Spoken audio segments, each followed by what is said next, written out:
The last time all your students actually sat through class all day. I don't think anybody does, so I must, and it's been a long time since I sat through anything long day, and I'm much older than you are, so I can imagine the pain. So I try to keep this short and interesting as much. I have a lot of slides, but I'll do a lot of skipping. So the whole idea is to look at smart cities right from the concept of the Internet of Things, or sensors, which is micro, all the way to the gentleman who just spoke before me, which is the urban scale. So there's a clear connection, because we always talk about smart. And smart doesn't necessarily mean technology, but a lot of times it does. So I'm going to do three things. I'm going to talk about IoT and devices, that's the micro level, migrate to buildings, and buildings to sort of a macro scale. And you might ask, why buildings? So I will tell you why. Because I think all of you are young enough. You were born in a building, you will die in a building, you are right now in a building, you study in a building since you were in primary school, secondary school, college. You go shopping in a building, when you fly, you go through a building called the airport. You stay in hotels, which are buildings. If I missed something, when you're sick, you go to hospitals in your buildings. I'm not sure if I missed it. You live in a building at home or in a hospital here. So buildings, we spend 90% of our time in buildings. And can somebody tell me where the rest of the 10% of the time goes? In between buildings, going from one building to the other building, which is probably on the road. So buildings are very, very important. And the big fabric of an urban environment is buildings. At the end of the day, when people talk about a city, what's the first thing you see? You see a whole bunch of buildings, right? The structures. So anyway, so I'll talk about four things. IoT, smart green buildings, smart sustainable cities, and then this whole thing about data. And a lot of people, talk about big data. So, Internet of Things, here's a nice definition, but essentially, I think most people know this.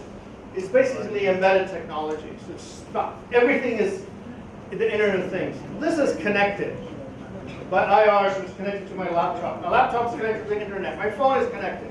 Everything is connected. And this is an old slide. I think it's about a year old already. But you can see how much is happening on the internet. This is 60 seconds. So, Netflix, is Netflix in India yet? It is. So this number must be already up by about 20, right? Because India, everybody's, I don't know how many Bollywood movies or Tollywood movies are on this, but nonetheless. So you can see the numbers are astounding, right? And here's, connected America. You've got smart toilet bowls, smart everything. You have smart cows. Now this may sound funny, but you know what's interesting about, there's two parts to this. One is you keep, especially in the US or Europe where they have huge, huge ranches and they have thousands of cows, trying to keep track of where the cow is one. The second thing is, no one tells you the health of the cow. They keep track of the cows falling sick. If the cow is falling sick, they get a vet in because they cannot afford one cow to be sick because then all the other cows are going to get sick. So this is the connected cow. You obviously have a smart fridge which tells you what's missing and sends you a note. And today with Amazon Dash, when you run out of things, you don't even have to do anything because the fridge will call Amazon, Amazon will deliver it to you, and then you can just put it in the fridge. Unfortunately, you still have to put it in the fridge. Maybe they'll have a solution where it will appear in the fridge. So all of this stuff is happening with sensors. So with sensors, you tend to collect a lot of data, and we'll come back to data in a minute. They visualize, you communicate, and you interact.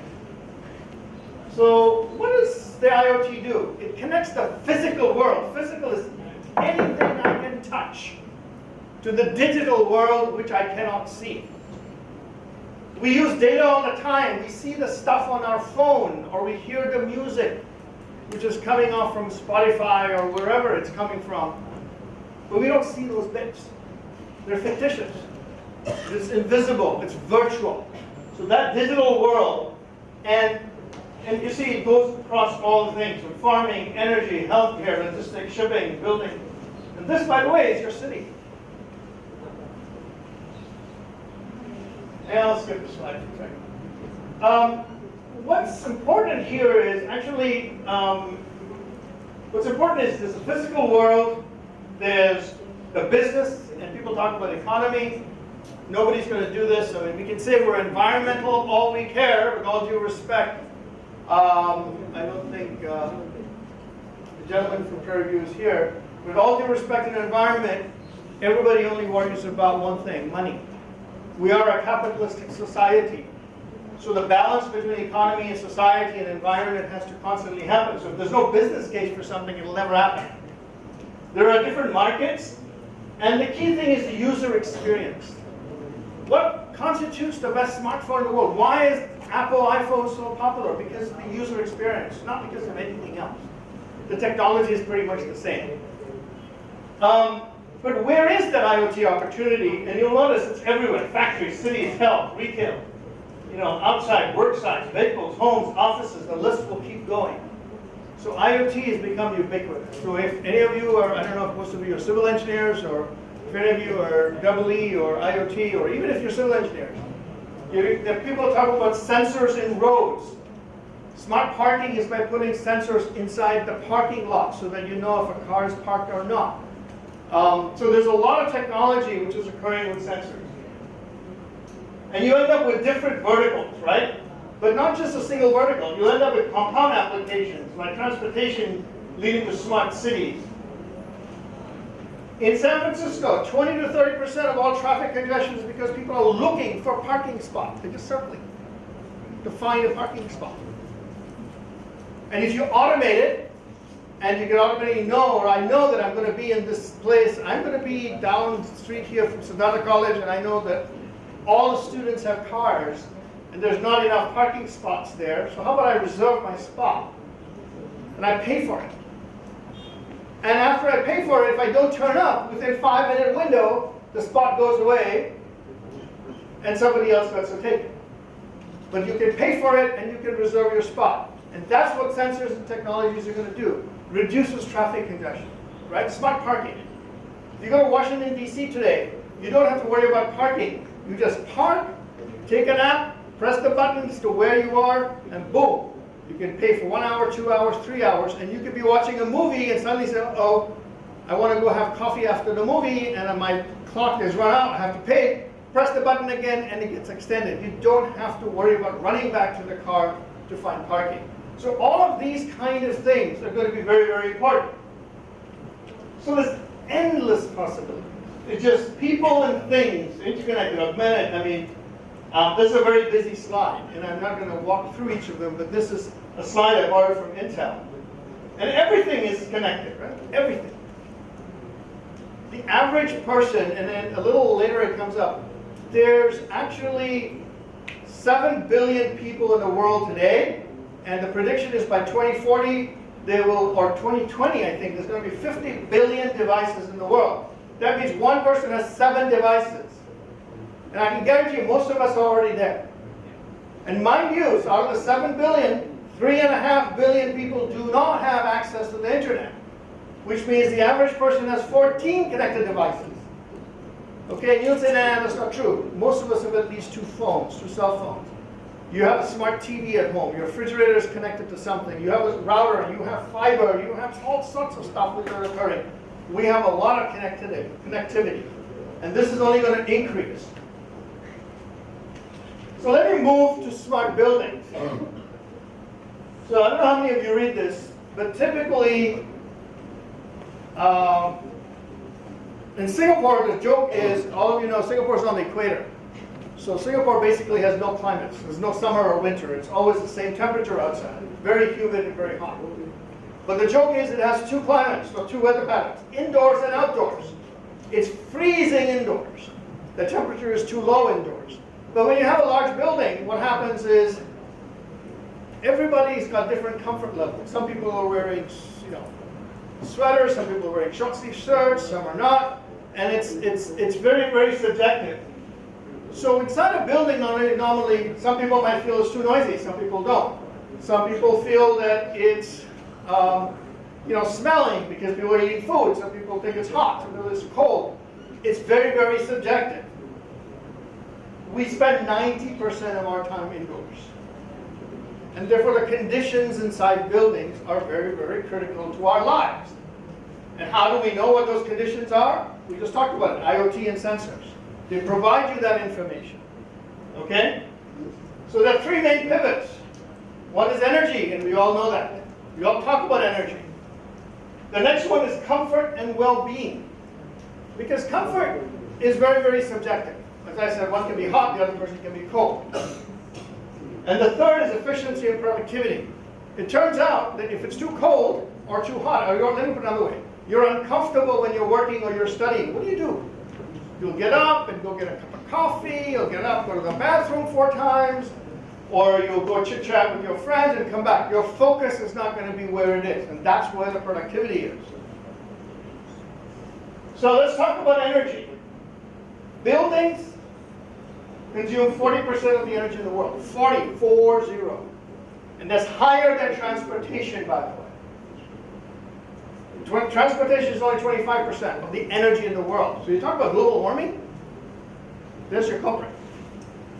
The second one is air conditioning, lighting, and plug load. That's stuff in the wall, like my computer or like this mic. Contribute to 80% of annual usage.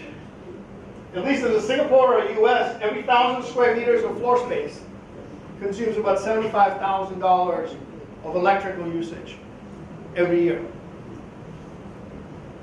2/3 of office workers are uncomfortable on working. 75% of them say it's too hot or too cold. 70% claim that it's too noisy. Air quality indoors can be 2 to 5 times worse than outdoors. And you'll say, no, wait a minute, that's not true. So what you forget is in centrally air conditioning environments, air conditioning has this concept of outdoor fresh air, which is about 30% of that air from outside comes into the building and is mixed inside because we all breathe CO2 and they want to push the CO2 out. Okay? So imagine you're in Delhi and your air quality index is 500, which is enough to kill you, or smoke 40 cigarettes a day or something like that. That was the equivalent number that was out. And 30% of that air is polluted inside the building, and you can't see it. And all those PM, does anybody know why PM 2.5, particular matter 2.5 microns is important? Why that number is important? Anybody know? Because our human body, the lungs, have the capacity to filter anything over 2.5 microns. If it's below 2.5 microns, guess what happens? It goes into the lungs and stays there. The more and more and more you get emphysema, you get lung cancer, you get whatever. That's why this 2.5 is a magic number. So you're breathing, you're inside the office or you're inside the home. It's like I read that the Delhi government told people, oh, stay at home. Turn on your air conditioner. All that stuff is still coming in. And you have no way of metering it. Guess what? Sensors can tell you how much the air quality is, how bad it is or not. Okay, efficiency. You see this chart here?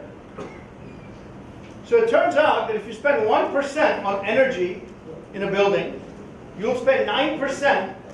I mean, let's say you spend $100 on energy or $1,000 on energy. You're going to end up spending $9,000 on rent or lease or real estate costs, and you will end up spending $90,000 on people's salaries. People or staff expenses and operating expense is the highest of any organization. And there's a gentleman here who runs a company, maybe the number is 85%, but it's huge compared to the rest of the cost. Remember I talked about productivity? And that's where it matters. Here's an example.